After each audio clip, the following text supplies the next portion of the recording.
कुछ नॉर्म्स होते हैं, उनका आप पालन करना ही चाहिए, और करते ही हम लोग सीख गए इतने दिन से टेलीफोन यूज़ करते करते कि भाई किसी से हम लोग बातचीत करने से पहले थोड़ा परमिशन लेते हैं, बहुत तेज़ से आप बात नहीं करते हैं ताकि दूसरे लोग डिस्टर्ब नहीं हो।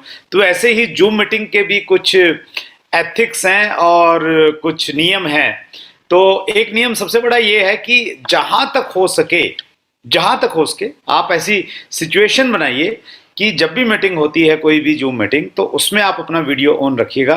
तो उसके दो बेनिफिट हैं। एक तो ये है कि आपने जो स्पीकर है उस मीटिंग के, आपने उनको रिस्पेक्ट रिगार्ड दिया। दूसरा बेनिफिट क्या है कि आप ज़्यादा फोकस्ड रहेंगे। हमारा जो माइंड है ना, ये बड़ा चंचल है और इसमें बहुत सारे विचार आते रहते हैं।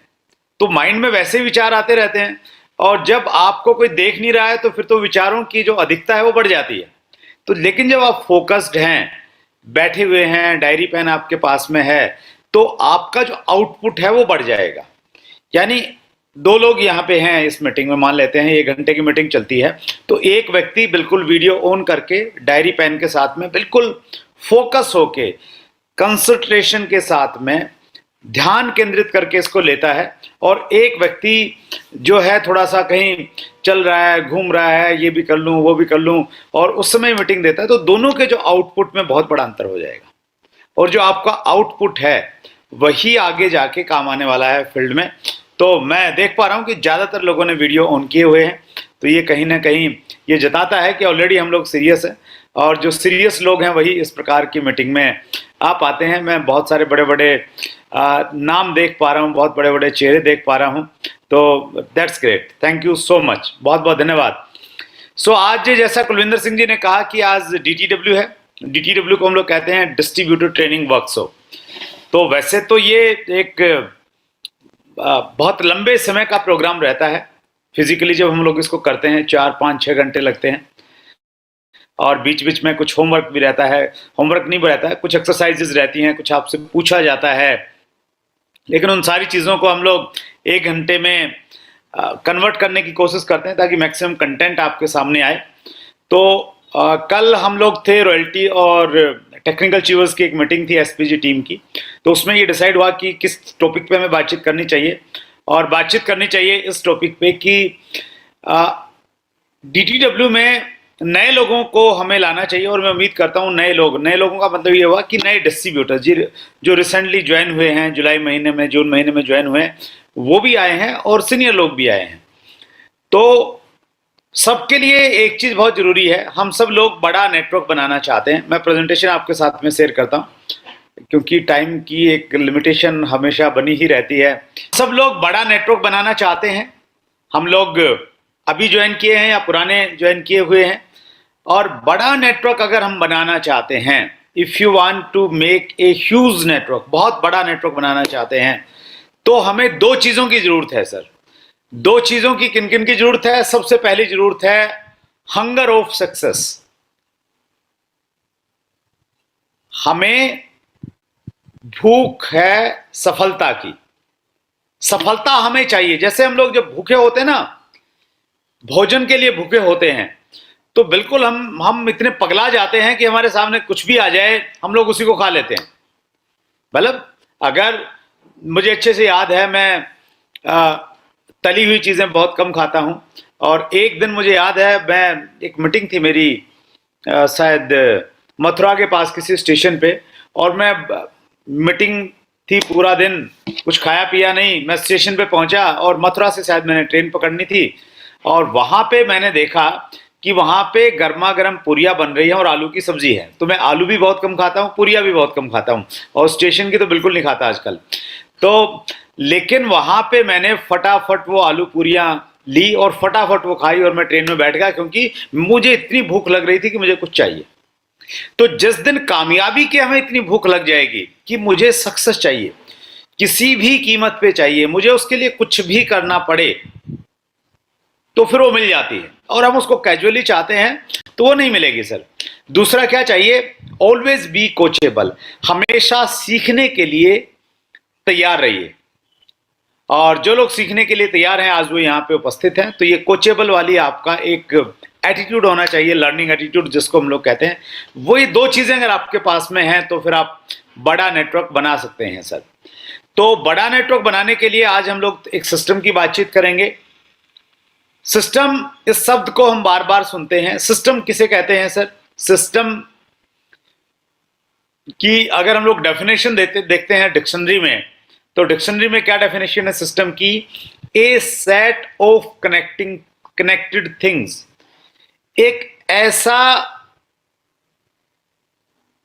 एक ऐसा सेट जिसमें बहुत सारी चीजें कनेक्टेड हैं, आपस में एक दूसरे से मिली हुई हैं, सीक्वेंस में हैं, क्रम में जुड़ी हुई हैं एक दूसरे से, उनको हम लोग सिस्टम कहते हैं।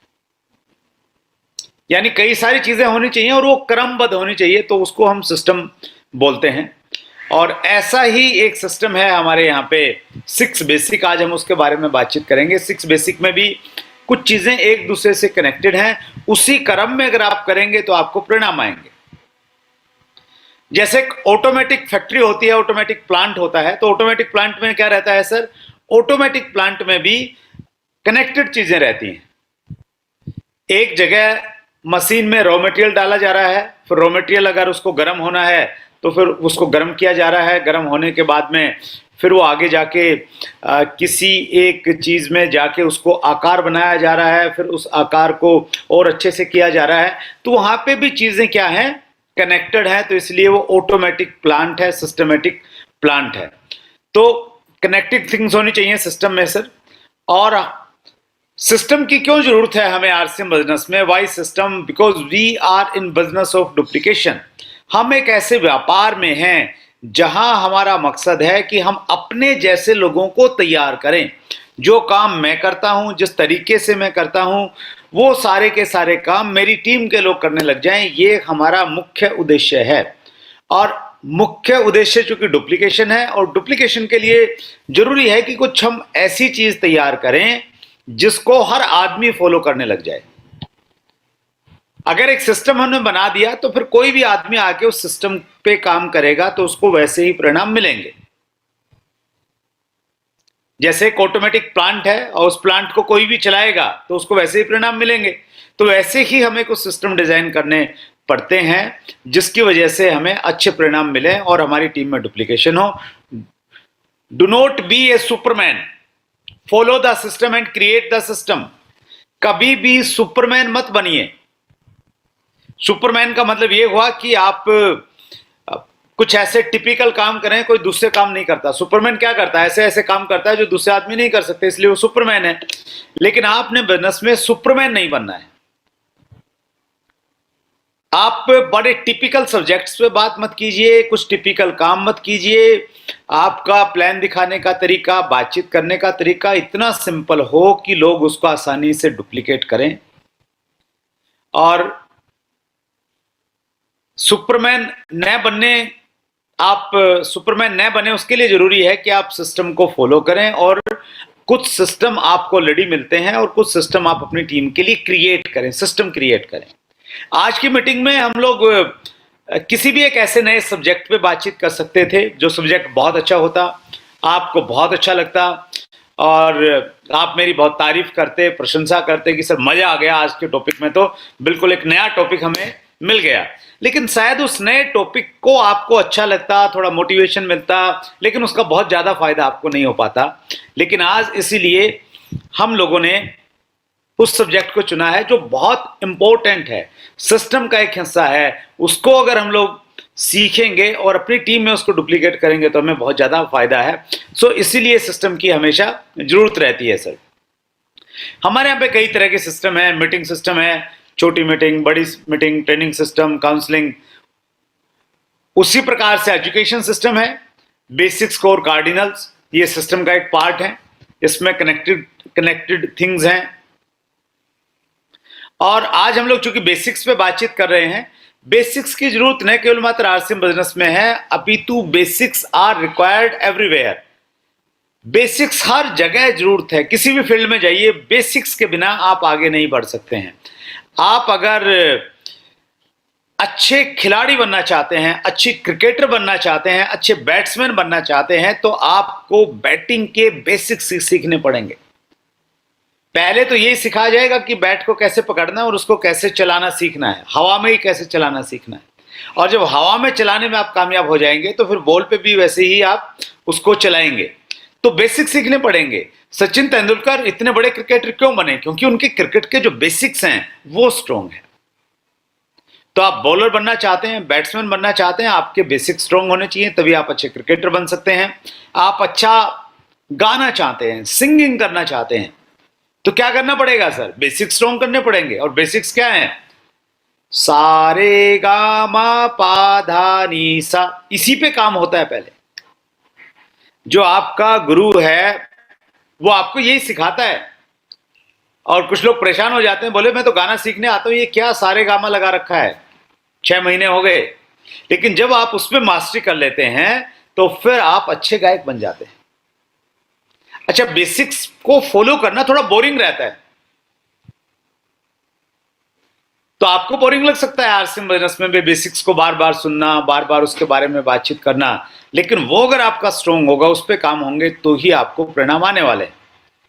ड्राइविंग आप करनी है, अच्छे ड्राइवर बनना चाहते हैं, तो आप ट्रेनिंग स्कूल में जाइए ड्राइविंग के, तो वहां पे आपको बेसिक सिखाए जाएंगे कि पूरी गाड़ी में, अगर वो ऑटोमेटिक गाड़ी नहीं है तो एक ब्रेक है, एक क्लच है और एक एक्सीलेटर है। वो 3 इंपॉर्टेंट चीजें हैं, उनको कैसे कंट्रोल करना है वही सिखाया जाता है आपको बार बार बार बार बार बार। तो उसमें अगर आप स्ट्रांग हो गए तो फिर आप अच्छे ड्राइवर बन सकते हैं। तो डायरेक्ट सेलिंग में भी उसी प्रकार से बेसिक्स की जरूरत है, हमारे आरसीएम बिजनेस में उसी प्रकार से बेसिक की जरूरत है और उतनी ही इंपॉर्टेंस है। तो अगर हम बड़ा नेटवर्क बनाना चाहते हैं तो उसको बनाना बड़ा आसान है। 6 बेसिक फॉलो कीजिए।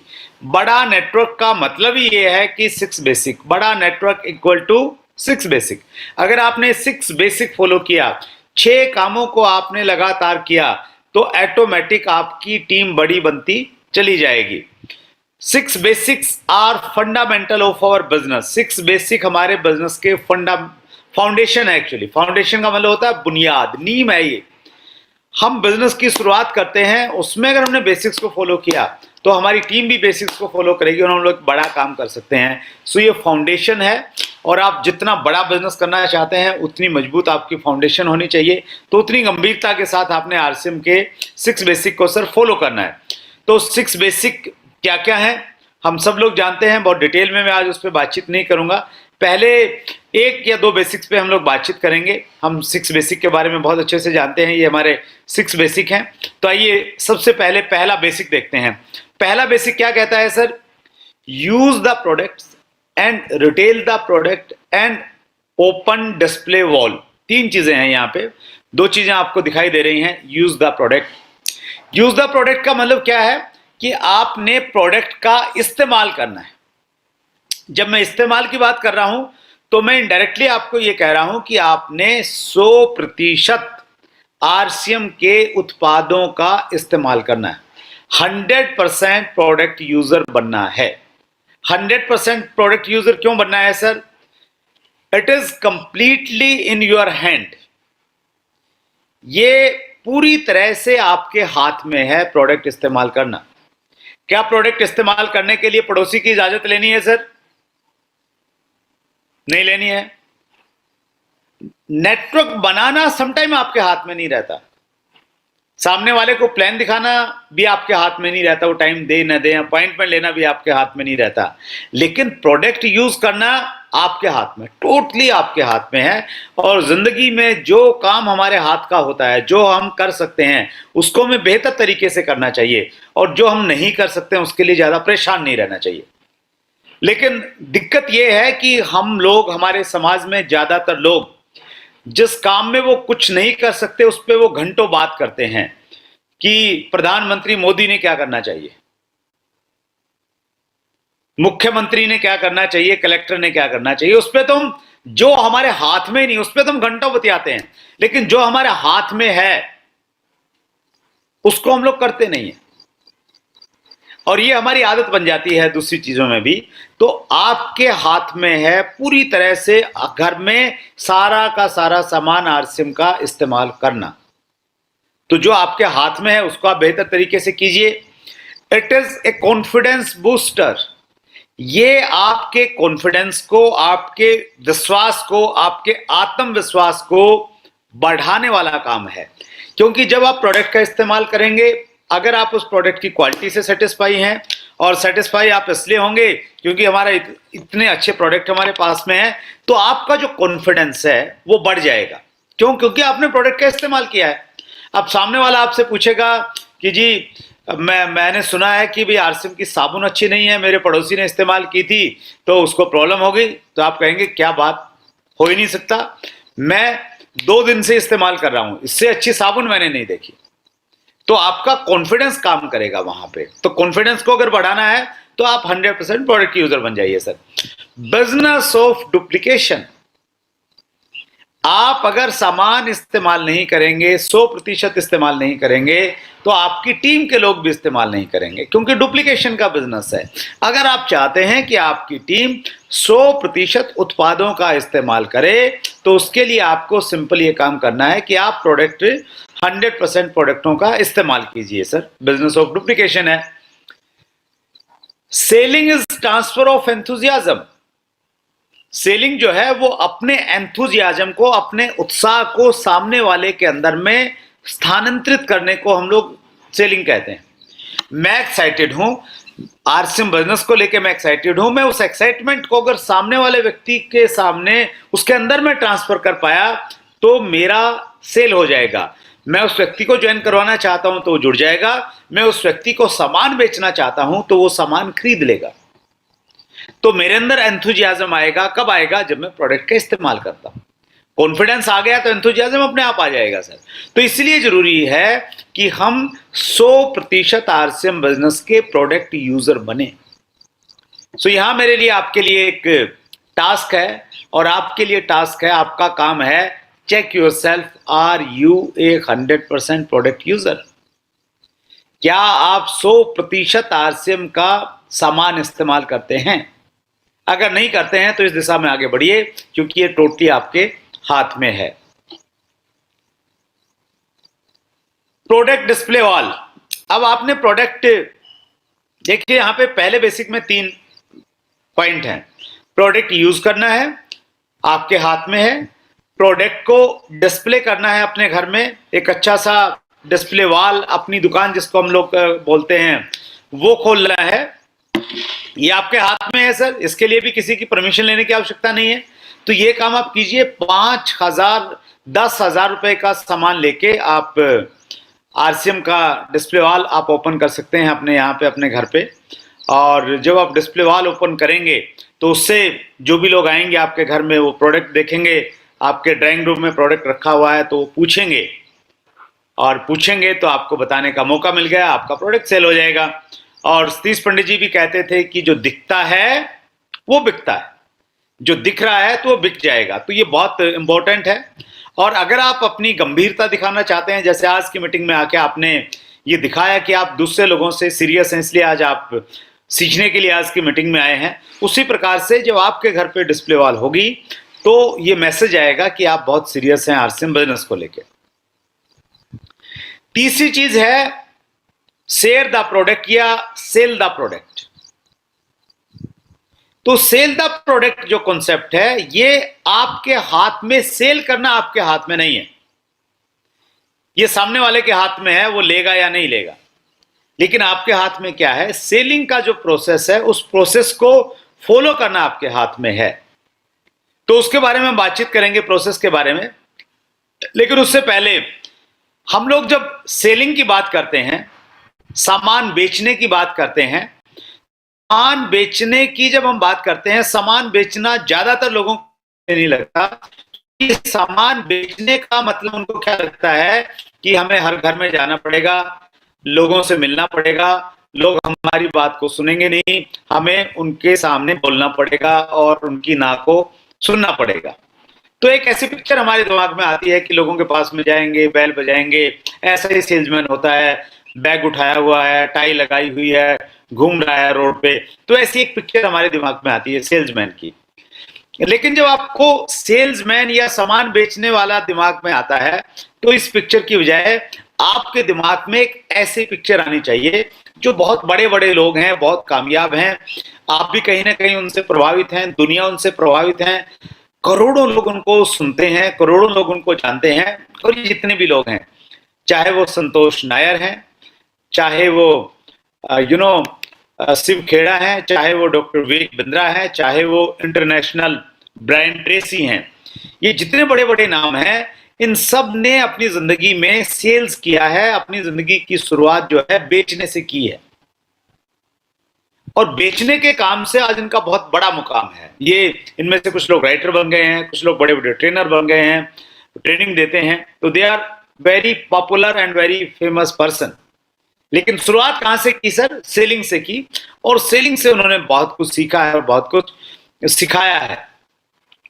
स्पेशली अगर मैं इसमें संतोष नायर जी की बातचीत करूं, जो ये कहते हैं कि मैं सेल्स के प्रोफेशन वाले लोगों को बहुत ज्यादा रिस्पेक्ट और रिगार्ड देता हूं, क्योंकि सेल्स में जो व्यक्ति सेल्स को एज ए प्रोफेशन चुनता है, तो वो कहीं भी जा सकता है और उसने बहुत कुछ सीखा अपनी जिंदगी में।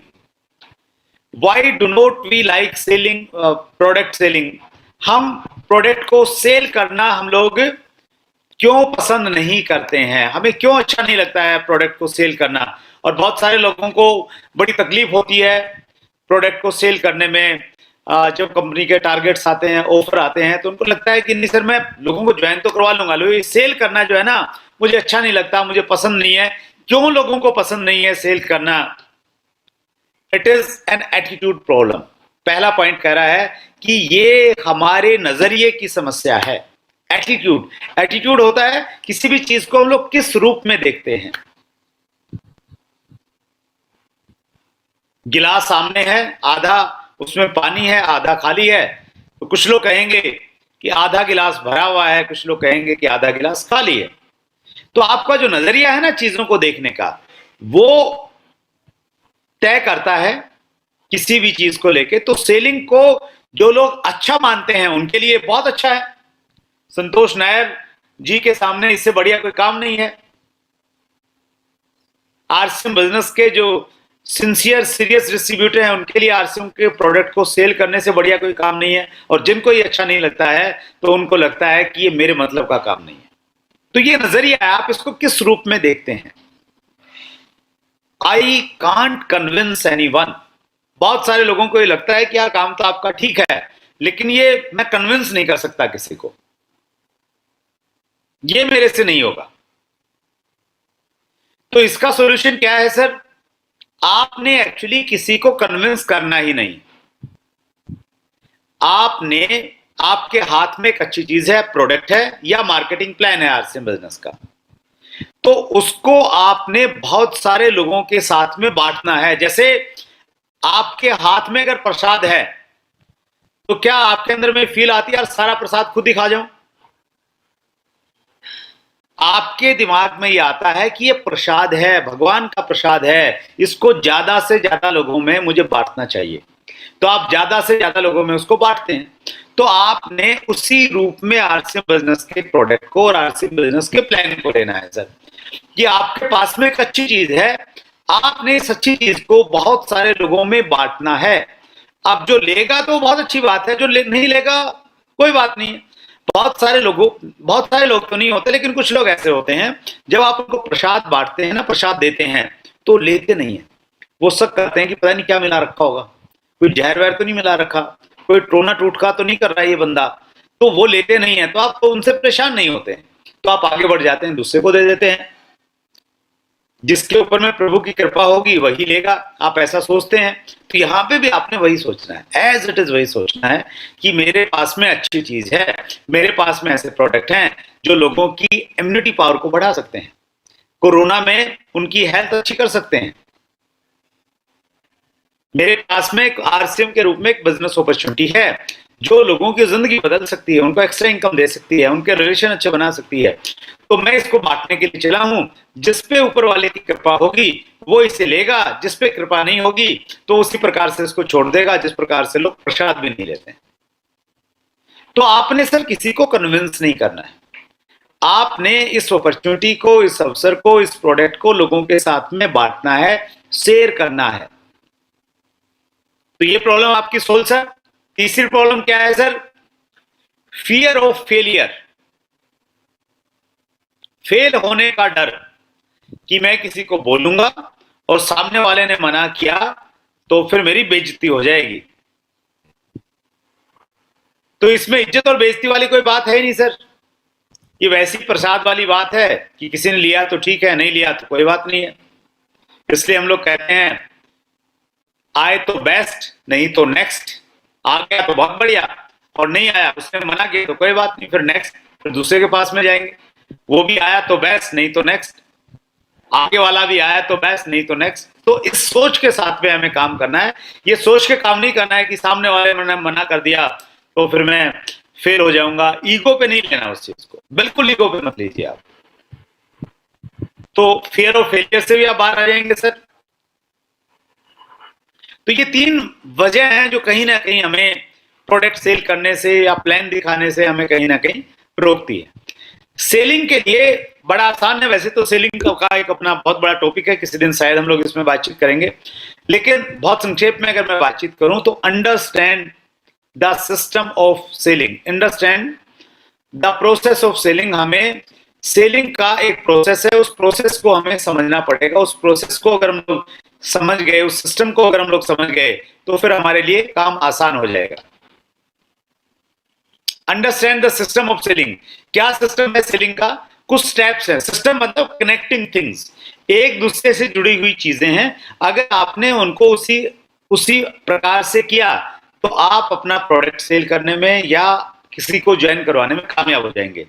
तो सिस्टम में सबसे पहली चीज क्या है? प्लानिंग, योजना बनाना, लक्ष्य बनाना कि मैंने इस महीने इतना प्रोडक्ट सेल करना है, इतने लोगों को ज्वाइनिंग करवाना है। वो प्लान करना, पहले गोल सेट करना।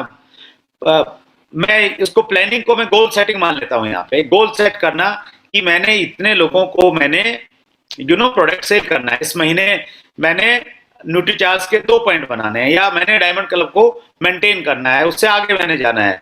तो वो सेट करना और उसकी फिर योजना बनाना कि उसको कैसे कैसे मैं कर सकता हूं, और फिर उसकी प्रिपरेशन करना। प्रिपरेशन का मतलब होता है पूर्व तैयारी। जाने से पहले जिस व्यक्ति के पास में हम जा रहे हैं उसके बारे में थोड़ा जानकारी प्राप्त करना कि भाई बंदे की इनकम क्या है, क्या क्या उसको पसंद है, नहीं है। और जो बहुत अच्छे से तैयारी करते हैं, जो प्रोफेशनल्स हैं, वो क्या करते हैं कि आज के टाइम पे सोशल मीडिया पे सब लोग रहते हैं, तो उनकी फेसबुक पे जाते हैं, देखते हैं कि वो क्या पसंद करता है, कौन कौन से पोस्ट को लाइक करता है, कौन कौन से पोस्ट शेयर करता है, तो उससे उनको थोड़ा आइडिया लग जाता है। तो होमवर्क करके आप जाइए प्रॉपर, जब भी आप जाते हैं सेल्स करने के लिए। सेलिंग किनके साथ में करनी है सर? लोगों के साथ में करनी है। तो उसके लिए क्या करना जरूरी है? प्रोस्पेक्टिंग करना जरूरी है। प्रोस्पेक्टिंग का मतलब ये है कि ऐसे लोगों के नाम आपकी लिस्ट में होने चाहिए। आज इस पे हम थोड़ा सा बातचीत करेंगे।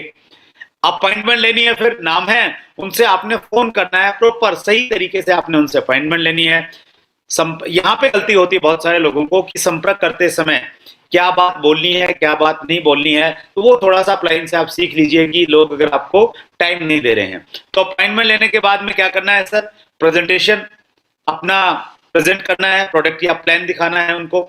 तो एक बार आपने प्रोडक्ट और प्लान दिखा दिया तो उसके बाद में क्या करना है? फॉलो करना है। 5 बार एक व्यक्ति को हमें फॉलो करना चाहिए। We need 5 followups. तो फॉलोअप का पॉइंट किसी दिन बात करेंगे, तो बहुत डिटेल में हम 1.5-2 घंटे शायद उसी पे बातचीत करेंगे। तो फॉलोअप एक पॉइंट है, उसको ध्यान में रखिए आप अभी। उसके बाद में फॉलोअप जब आप करते हैं तो फिर सेल्स क्लोज हो जाती है। उस व्यक्ति को आप प्रोडक्ट सेल करना चाहते थे, तो फिर वो फाइनली प्रोडक्ट परचेज कर लेता है या वो आपका बिजनेस ज्वाइन कर लेता है। इसको हम बोलते हैं सेल क्लोजिंग। तो ये एक सिस्टम है, कनेक्टिंग थिंग्स है, एक दूसरे से जुड़ी हुई चीजें हैं। हम इस सीक्वेंस में करेंगे तो हमारा प्रोडक्ट सेल हो जाएगा। राइट? सेलिंग क्यों जरूरी है? Remember, we are in a business of duplication. हम लोग ऐसे काम में हैं जिसमें हमारा डुप्लीकेशन होना है। लोग हमें फॉलो करने वाले हैं, तो अगर हम सेल नहीं करेंगे तो हमारी टीम सेल नहीं करेगी। हम करेंगे तो हमारी टीम हमें देख के करने लग जाएगी। तो इसलिए इंपॉर्टेंट है कि जो पहला बेसिक है, उस पहले बेसिक को हम लोग बहुत सीरियसली हम लोग फॉलो करें। अब हम बढ़ जाते हैं दूसरे बेसिक पे। दूसरा बेसिक जो है बहुत लंबा टॉपिक है। आप देखते हैं कहां तक हम लोग इसमें जाते हैं। Make a list of dreams and prospects. आपने अपने सपनों की और अपने जानकार लोगों की सूची बनानी है। दो सूचियां बनानी है, दो लिस्टें बनानी है, ड्रीम लिस्ट और प्रोस्पेक्ट लिस्ट। तो सबसे पहले हम लोग ड्रीम लिस्ट पे बातचीत करते हैं। Make a list of dream. क्यों बनानी है, क्या बेनिफिट्स हैं ड्रीम लिस्टिंग के? बेनिफिट की बातचीत कर लेते हैं, क्यों बनाए लिस्ट हम लोग। पहला पॉइंट कह रहा है it is the biggest source of energy. ये आपकी ऊर्जा को बढ़ाने का सबसे बड़ा स्रोत है। हमें बड़ा काम करना है तो हमें ऊर्जा चाहिए। तो आपके पास में बड़ी लिस्ट होगी तो आपकी ऊर्जा बनी रहेगी कि 1000 लोग हैं, 10 लोगों ने मना किया तो कोई बात नहीं है, अभी तो बहुत पड़े हैं। 100 लोग अगर लगातार मना कर दें, 100 लोग लगातार एक के बाद एक, एक के बाद एक, एक के बाद एक, एक के बाद एक, एक के बाद एक, कोई बोल ही रहा है, जुड़ ही नहीं रहा है, सारे कह रहे हैं बेकार है, फालतू है, मैंने नहीं करना। अगर 1000 लोगों की लिस्ट है ना, और आप ये समझते हैं कि मुझे 5-7 लोग ही चाहिए ढंग के, ये यहाँ पे एक सेट है आपके, और आपको ये यकीन है कि 1000 लोगों में 5-7 लोग मुझे मिल जाएंगे, तो 100 लोग लगातार मना करेंगे तो आप पे कुछ फर्क नहीं पड़ेगा, इतना सही फर्क नहीं पड़ेगा। लेकिन अगर आपने लिस्ट बनाई है 5.5 लोगों की और 5.5 में से 3.5 मना कर देते हैं, तो आपको लगेगा कि सारी दुनिया खत्म हो गई, क्योंकि आपकी लिस्ट में चाचा जी थे और मामा जी थे, दोनों ने मना कर दिया, तो बचा ही कौन?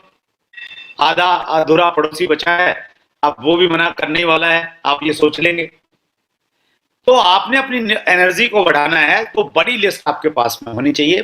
2 टाइप ऑफ पीपल, लेजी और एंथुजियास्टिक। सॉरी, हम लोग ड्रीम की बात कर रहे हैं, प्रोस्पेक्टिंग पे भी ये चीज लागू होती है, लेकिन अभी हम ड्रीम की बात कर रहे हैं।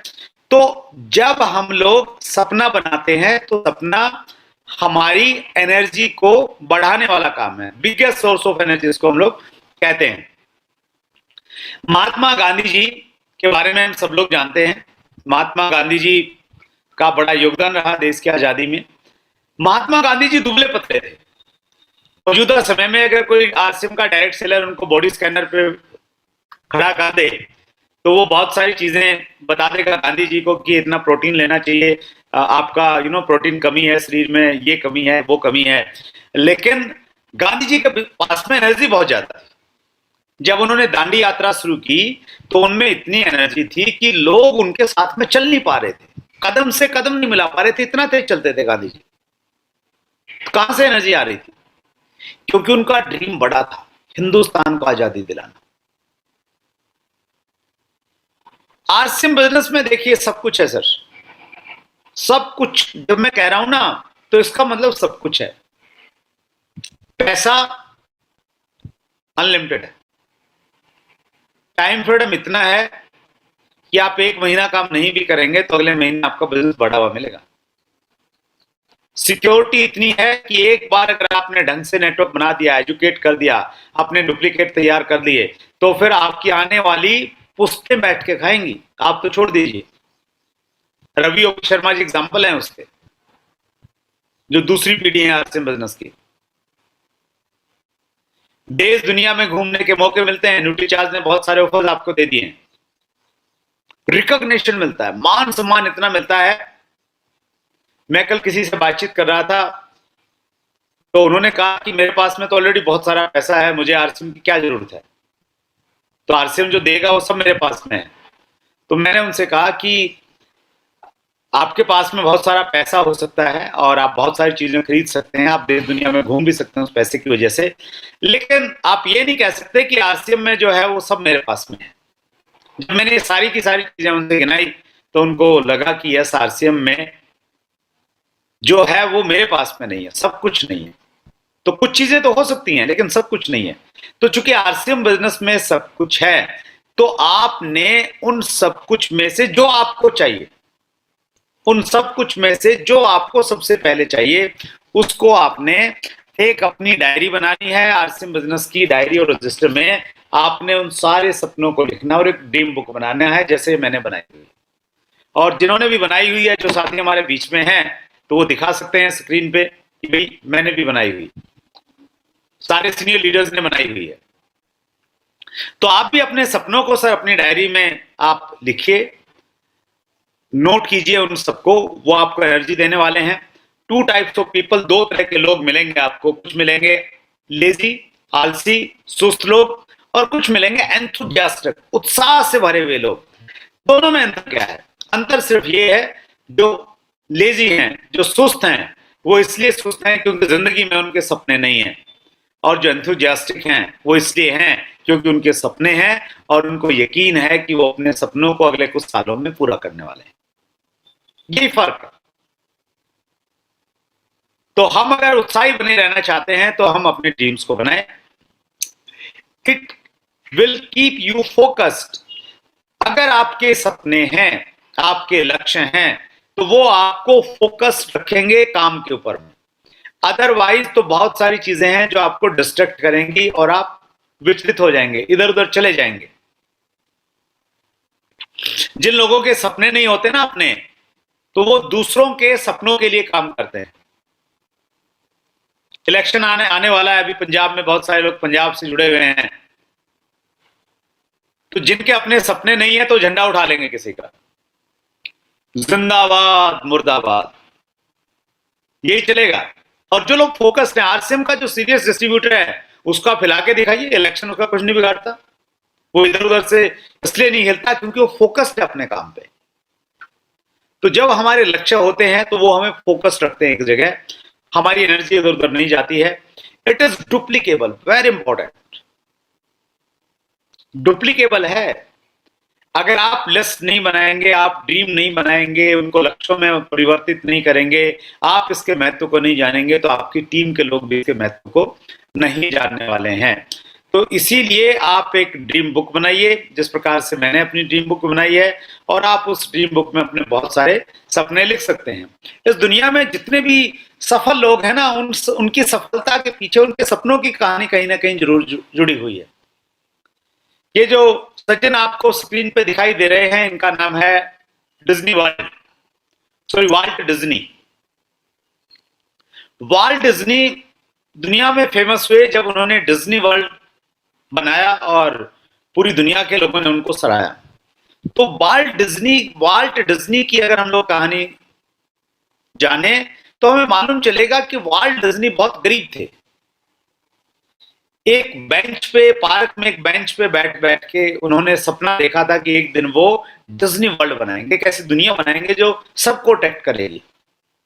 और वाल्ट डिज्नी की बड़ी इंटरेस्टिंग कहानी है कि जब उन्होंने अपने आइडिया पे काम करना शुरू किया, उनको बैंक से लोन की जरूरत थी, वो बैंकों के पास में गए, बैंकों ने उनको रिजेक्ट करना शुरू कर दिया, उनके आइडियाज पे बिल्कुल विश्वास नहीं किया, बहुत सारे बैंकों ने उसको मना किया, उनको लोन नहीं दिया।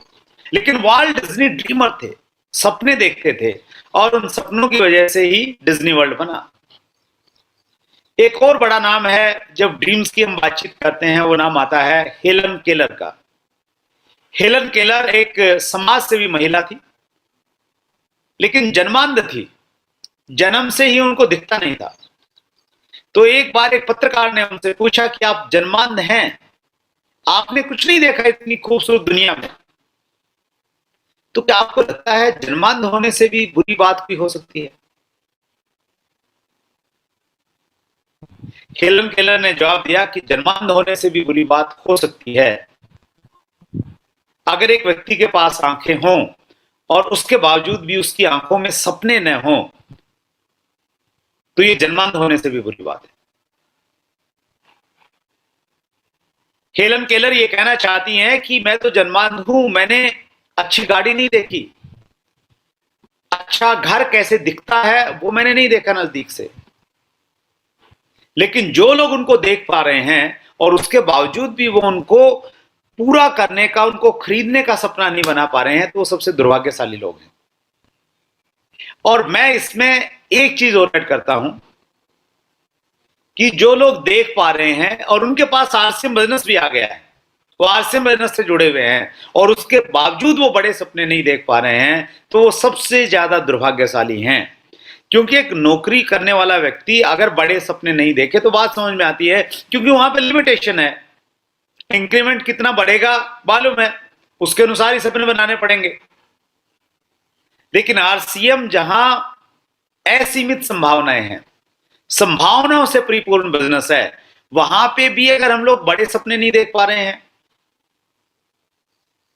तो फिर हमारे से दुर्भाग्यशाली व्यक्ति सर कोई नहीं हो सकता।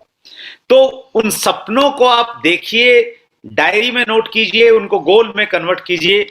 ये जितने भी सफल लोग हुए हैं वो अपनी कहानियों से यही हम सब लोगों को बताने का प्रयास करते हैं। उसके बाद हम बातचीत करते हैं प्रोस्पेक्ट लिस्ट के बारे में। सपनों की सूची बन गई है, सपने बड़े बड़े हैं, तो इन सपनों तक आपको आपके जानकार लोगों की जो सूची है वो सूची आपको आपके सपनों तक लेके जाएगी। क्या फायदे हैं सर इस सूची बनाने के, प्रोस्पेक्ट लिस्ट बनाने के? उसके लिए आपको चैट विद सुरेंद्र वत्स का एक एपिसोड देखना चाहिए। एपिसोड नंबर कितना है सर? ये एपिसोड नंबर है ये 37। तो इस एपिसोड में क्या दिखाया गया है? इस एपिसोड में ये दिखाया गया है सिद्धार्थ सिंह के जी के द्वारा। मैंने उनसे प्रश्न किया कि लिस्ट के कितने इंपॉर्टेंस है, नामों की सूची हमें बनानी चाहिए क्या? कुछ लोगों को ये लगता है ऐसे ही काम चल जाएगा। तो सिद्धार्थ सिंह जी ने बोला कि जिस प्रकार ABCD के बिना एक सेंटेंस नहीं बन सकता अंग्रेजी का, उसी प्रकार से लिस्ट के बिना डायरेक्ट सेलिंग चल ही नहीं सकता। कल्पना ही मत कीजिए आप लिस्ट के बिना। तो लिस्ट बनाना बहुत इंपॉर्टेंट है, ये सिद्धार्थ सिंह जी ने बोला। और कुछ अगर हम लोग और लॉजिक्स की बातचीत करें तो पहला लॉजिक और पहला पॉइंट कहता है बैकबोन ऑफ द बिजनेस। ये आपके बिजनेस की रीढ़ की हड्डी है। रीढ़ की हड्डी के बिना जैसे एक आदमी सरवाइव नहीं कर सकता, उसी प्रकार से बगैर लिस्ट के कोई भी व्यक्ति सरवाइव नहीं कर सकता। आप जितने मर्जी इंटेलिजेंट हैं, जितने मर्जी बुद्धिजीवी हैं, आपके पास में डायरेक्ट सेलिंग का जितना मर्जी तजर्बा है, अगर आपकी बड़ी लिस्ट नहीं होगी ना तो आप सरवाइव नहीं कर पाएंगे। इस लाइन को आप अंडरलाइन लिख लीजिए। आप अगर बड़े अचीवर बन गए हैं, रॉयल्टी पे चले गए, टेक्निकल पे चले गए और आपने अगर लिस्ट को बढ़ाना बंद कर दिया है, आपके सामने हजारों समस्या आ जाएंगी, आप वहां पे भी सर्वाइव नहीं कर पाएंगे। अगर आपके पास में बड़ी लिस्ट है, आप उसमें लोगों के नाम ऐड करते हैं, तो कभी आपके सामने कोई समस्या नहीं आ पाएगी। तो ये बैकबोन है आपके बिजनेस की।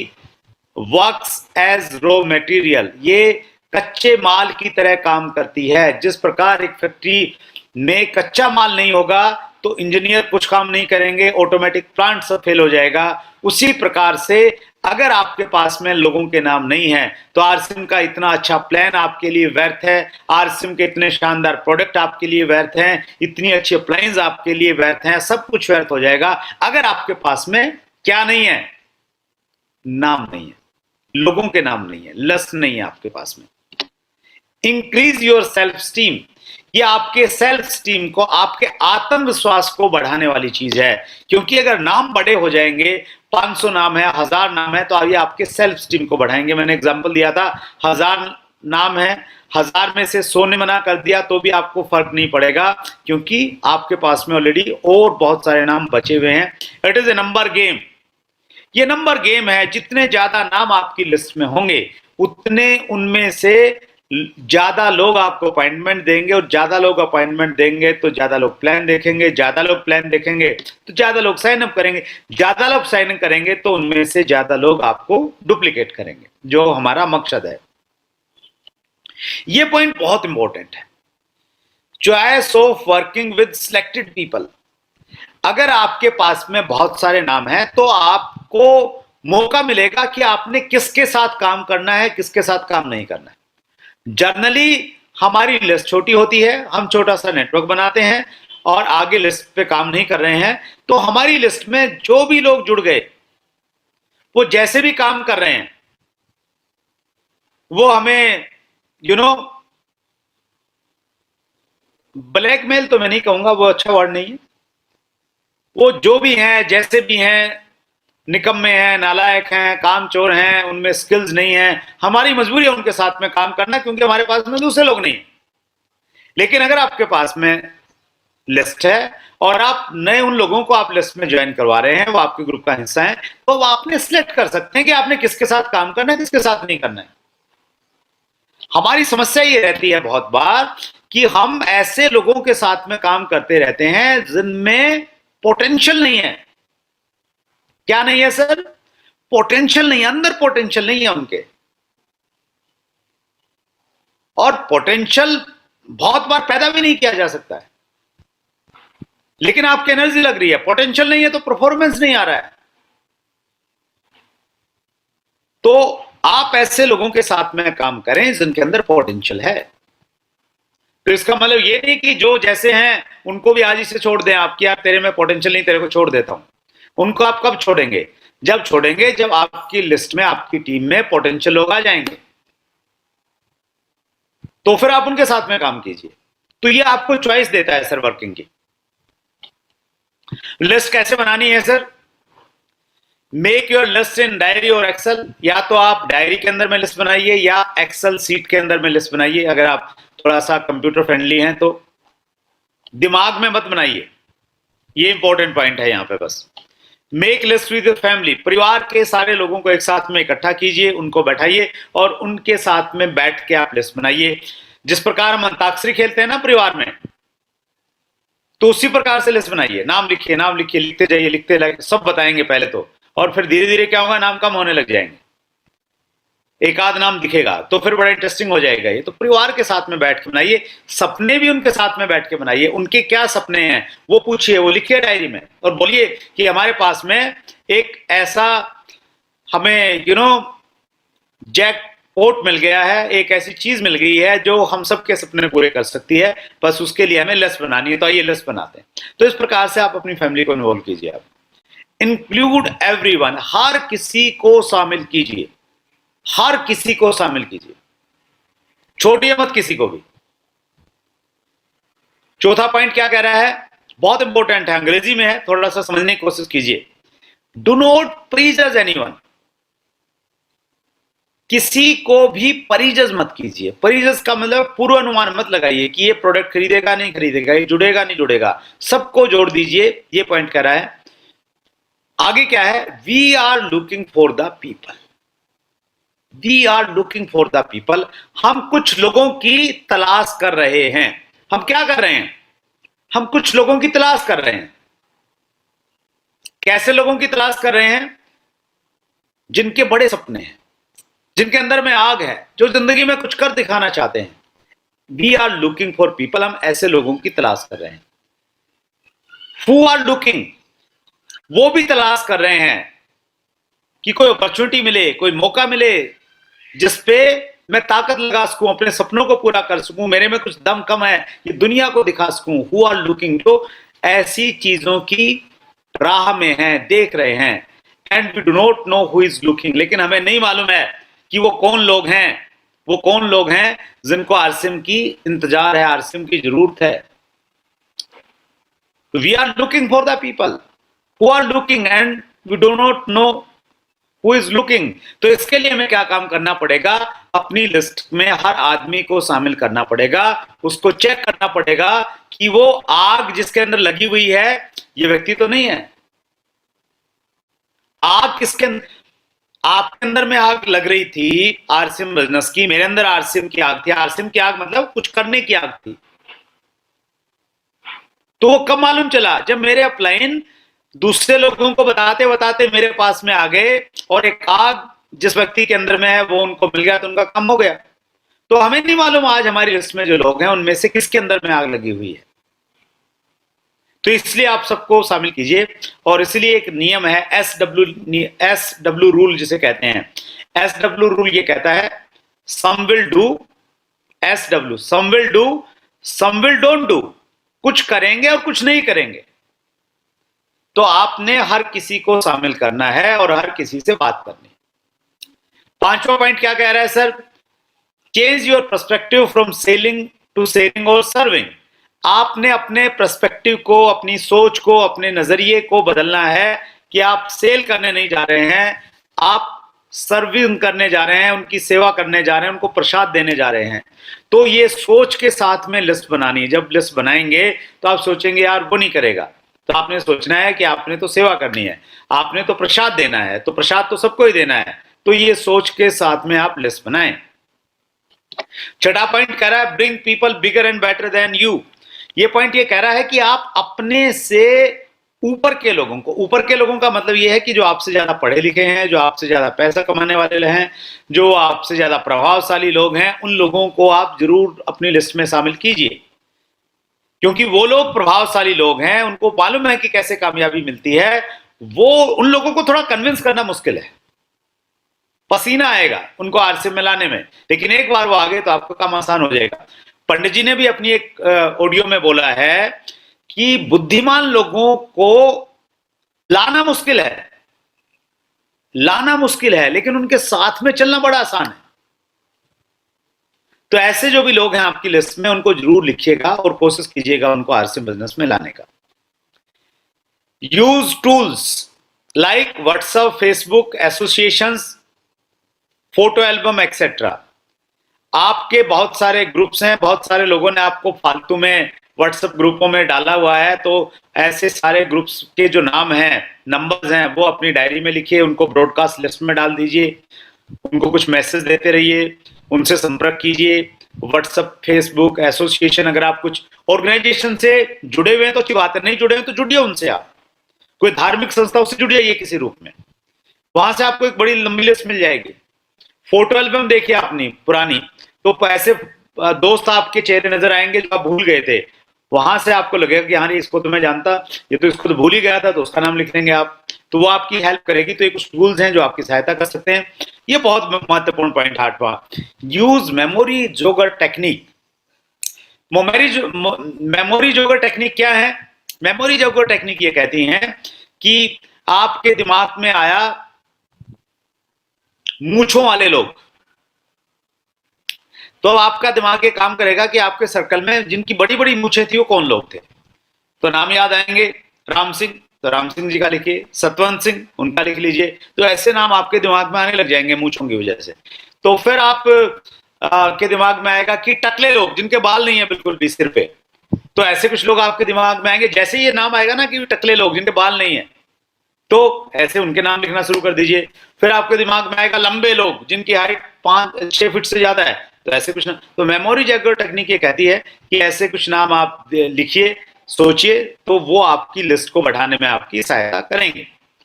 9वां पॉइंट कहता है list should be area wise. जब भी आप लिस्ट बनाए, एरिया वाइज बनाए। जैसे लुधियाना में आप जिन लोगों को लिखते हैं, तो लुधियाना लिखा तो लुधियाना की लिस्ट एक साथ में, दिल्ली की लिस्ट एक साइड में, पटना की एक साथ में। उसके बहुत सारे फायदे हैं, बस आप इतना समझ लीजिए कि आपने एरिया वाइज लिस्ट बनानी है। 10वां पॉइंट कह रहा है list should be in growing mode. आपकी लिस्ट हमेशा ग्रोइंग मोड में रहनी चाहिए। ग्रोइंग मोड का मतलब यह है कि हमेशा उसमें नाम ऐड होते रहने चाहिए। इसको हम लोग बोलते हैं जिंदा लिस्ट बनाइए। आपकी लिस्ट जिंदा रहनी चाहिए। मुर्दा लिस्ट वो होती है जिसमें 10 दिन से नाम ही नहीं लिखा है, कोई नाम ही ऐड नहीं हुआ है, तो आपकी लिस्ट मुर्दा हो गई है। तो अपनी लिस्ट को हमेशा जिंदा लिखिए और एक्सपेंड योर लिस्ट। अपनी लिस्ट को आप बढ़ाइए, एक्सपेंड कीजिए, उसमें नाम ऐड कीजिए। और उसके लिए आपने एक टर्म है उसको यूज करना है, और वो टर्म है एबीपी। एबीपी न्यूज चैनल है ना, उसको याद रख लीजिए, एबीपी। तो एबीपी टर्म्स क्या कहती है? Always be prospective. A for always, B for B, और पी फॉर प्रोस्पेक्टिव। यानी हमेशा प्रोस्पेक्टिव रहिए। प्रोस्पेक्टिव का मतलब ये है, प्रोस्पेक्टिव रहने का मतलब ये हुआ कि आपके दिमाग में हमेशा ये चलना चाहिए कि मेरे सामने जो व्यक्ति आया है ये हमारा या तो सामान खरीदेगा या हमारे बिजनेस में जुड़ जाएगा। बस में जा रहे हैं, ऑलवेज भी प्रोस्पेक्टिव। हर आदमी में आपको आरसीएम का प्रोडक्ट यूजर या आरसीएम का डायरेक्ट सेलर नजर आना चाहिए, और खट से उससे बातचीत कीजिए, अपना बिजनेस कार्ड उसको दीजिए, इंट्रोडक्शन कीजिए और उसको अपने लिस्ट में शामिल कर लीजिए। और इस काम में मास्टरी पैदा करने के लिए, ऑलवेज भी प्रोस्पेक्टिव होने के लिए, आपको थोड़ा सा स्ट्रेंजर्स के ऊपर में काम करना पड़ेगा। स्ट्रेंजर्स मतलब जो लोग आपको रास्ते में, सफर में मिल जाते हैं, उन लोगों पे काम करना पड़ेगा। तभी आपकी लिस्ट हमेशा बढ़ती रहे, क्योंकि आपके जो जानकार लोग तो एक बार आप लिख दोगे 500, 700, 1000 लोग, फिर वो खत्म हो जाएंगे। तो स्ट्रेंजर्स पे आप काम करेंगे, अनजान लोगों पे आप काम करेंगे, उनको अपनी प्रोस्पेक्ट लिस्ट में लेके आएंगे, तो फिर आपकी लिस्ट हमेशा जिंदा लिस्ट रहने वाली है। पैरामीटर ऑफ सीरियसनेस, आपकी गंभीरता का पैमाना क्या है? आपकी गंभीरता का पैमाना सिर्फ एक है। अगर कोई व्यक्ति आपसे 2-3 मीटर के डिस्टेंस में आ जाता है, 2 से 3 मीटर की दूरी में आपके पास में आ जाता है, तो उसको देख के आपके दिल धड़कना चाहिए और आपको उसके अंदर में आरसीएम का डिस्ट्रीब्यूटर नजर आना चाहिए। तो ये पैमाना है। और आपका दिल नहीं धड़क रहा, आपका कुछ भी नहीं धड़क रहा है उसको देख के, तो इसका मतलब ये है you are not serious in RCM business. आपको उससे बातचीत करने का मन नहीं कर रहा, इच्छा नहीं हो रही है, तो you are not in serious, right sir. So how to interact with strangers, strangers से कैसे बातचीत करेंगे आप? Start with a smile and lead the conversation, उनसे थोड़ा मुस्कुरा के बातचीत कीजिए। लीड द कन्वर्सेशन का मतलब ये है कि बातचीत आपने शुरू करनी पड़ेगी, आपने पहल करनी पड़ेगी। बस में जा रहे हैं तो सर कहां तक जाएंगे, बातचीत शुरू होगी, क्या करते हैं? तो इस प्रकार से आप स्माइल से बातचीत शुरू कीजिए और आप उसको बातचीत को आगे कन्वर्सेशन को आपने लीड करना है। लिसन टू पर्सन केयरफुली, और अपनी नहीं बकते जाना है, अपनी राम कहानी नहीं सुनानी है, सामने वाले को सुनना है। ऐसा माहौल पैदा कीजिए कि वो अपने बारे में बताना शुरू कीजिए, क्योंकि लिसनिंग इज केयरिंग। अगर आप सामने वाले को सुन रहे हैं तो आप ये संदेश दे रहे हैं कि आप उसका बहुत ख्याल कर रहे हैं, बहुत ख्याल रख रहे हैं। तो उनको ध्यान से सुनिएगा।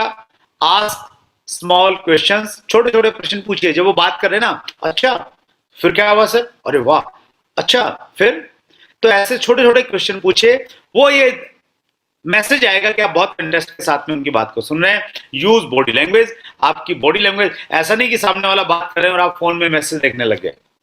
तो फोकस रह के बॉडी लैंग्वेज आपकी ऐसी होनी चाहिए, सामने वाले को लगे कि यार बड़ा अच्छा आदमी मेरी बात को बड़े ध्यान से सुन रहा है, राइट। तो ये कुछ पॉइंट्स हैं जो आपकी हेल्प कर सकते हैं स्ट्रेंजर से बातचीत करने में। 11वां पॉइंट क्या कह रहा है लिस्ट बनाने में, क्या करना है? Help all distributors to build their list within 7 days।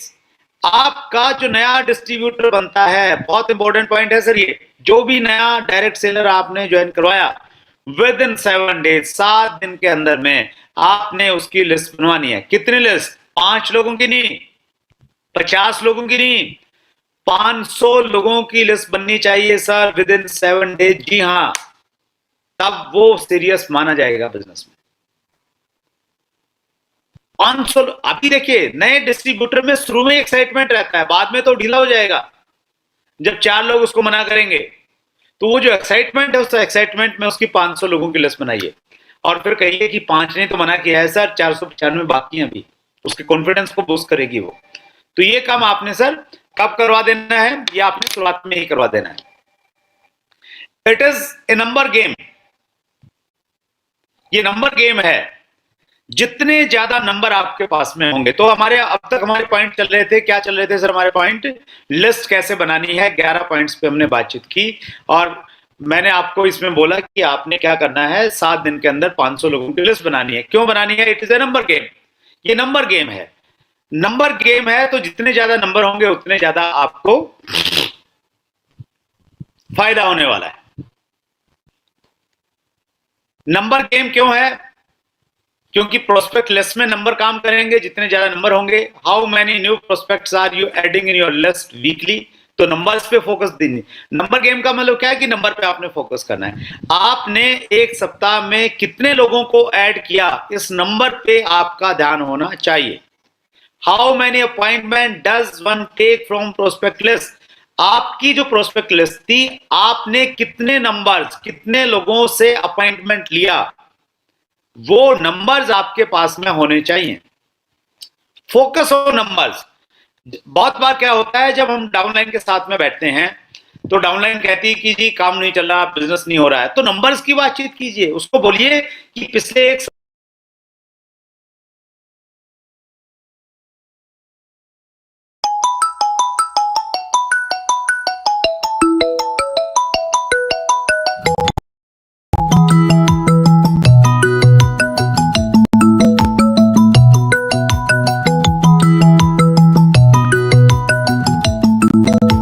बातचीत है वो फ्रूटफुल रहेगी सर।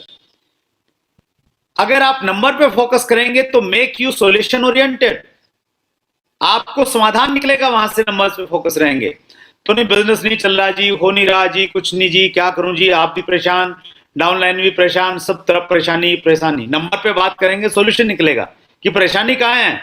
बात ही नहीं कर रहे हैं लोगों से, दूसरी चीजों में लगे हुए हैं। रेशियो, रेशियो को हम हिंदी में कहते हैं औसत। डेफिनेशन क्या है रेशियो की? Ratio between, relation between numbers, relation between numbers called ratio. संख्याओं के बीच में जो एक संबंध होता है उसको हम लोग रेशियो कहते हैं।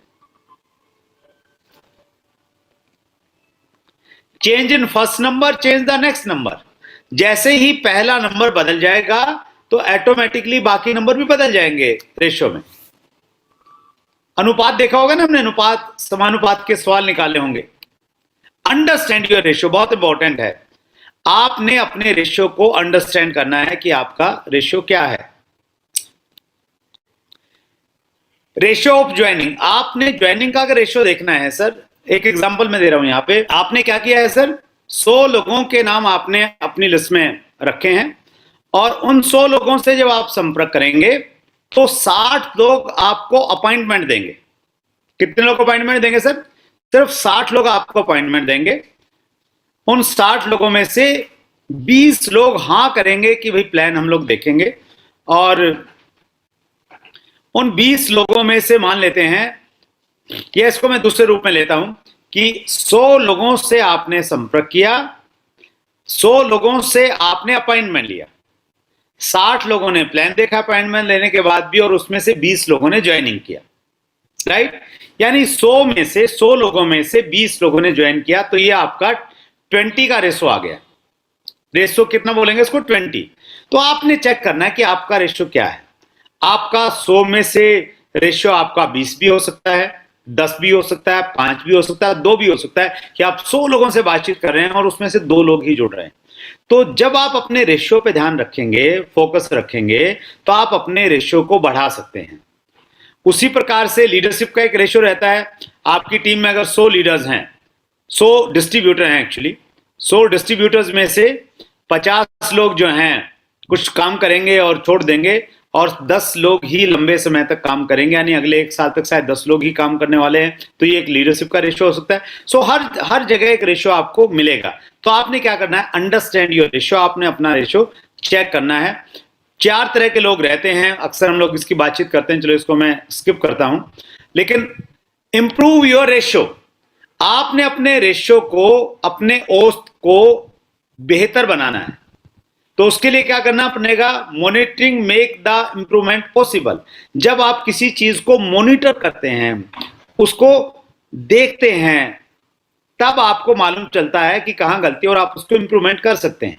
और हर फील्ड में लोग अपनी परफॉर्मेंस को मॉनिटर करते हैं। साइंटिस्ट क्या करते हैं? कोई आविष्कार कैसे करते हैं? उसको नापते हैं, चेक करते हैं। परफॉर्मेंस को चेक करने का उनके पास में पैमाना होता है। प्लेयर कैसे करते हैं? वो भी अपनी परफॉर्मेंस को चेक करते हैं, उस परफॉर्मेंस में कहां कमी है, फिर वो उसको मॉनिटर करने से ही कोच क्या करता है, प्लेयर को वॉच करता है, उसके वीडियो को वॉच करता है, मॉनिटर किया, फिर बताता है कि यहां कमी है, यहां पे सुधार करने की आवश्यकता है। स्टूडेंट भी वही करता है। उसी प्रकार से आपने भी अपनी